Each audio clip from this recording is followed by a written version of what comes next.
আসসালামু আলাইকুম। ফেরত চলে আসছি মিজান ভাইয়ের হোটেলের রুম। জানি না কি আছে কপালে, খাওয়া দাওয়া শেষ হয়ে গেছে। এই মুহূর্তে আসছি মিজান ভাইয়ের হোটেলে। জীবনটা ছিল ভাই কঠিন, সেটা ছিল একদিন। মিজান ভাইয়ের যে অবস্থা করে দিচ্ছে আল্লাহ একটা ব্যবস্থা, চলার ছিল না ভাও। এখন হোটেল দিয়েছে ঢাকা আগারগাঁও তালতলা বাস স্ট্যান্ড।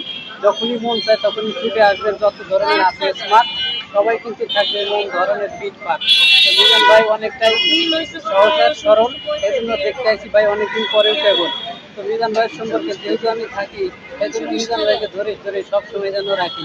অনেকদিন পরে আসতে চলে দিতাছি ভাই বলে সবাই রাখবেন ধৈরা, ভিডিও দিলাম কইরা যাবেন না কেউ ভুলে, তাইলে কিন্তু থাকবেন ভাইয়ের গলায় দিলে। বাইরে হচ্ছে সুন্নতি দাড়ি, এই জন্য মিজান ভাই সুন্দর হিসেবে করে নিতে চায় একটা বাড়ি। তো মিজান ভাইয়ের বাড়িওয়ালা ঠিক আছে, একদম খুব ভালোই। এই সম্পর্কে মিজান ভাই যদি একটা কথা বলে দেন, আমরা যেমন চললে এটাও দিতেছি বললেন। সবাই আসবেন, আল্লাহ বাসালে সবাই দাওয়াত। আপনার ঠিকানা Agargaon Taltala bus stand, metro rail 337। সবার দাওয়াত সবাই।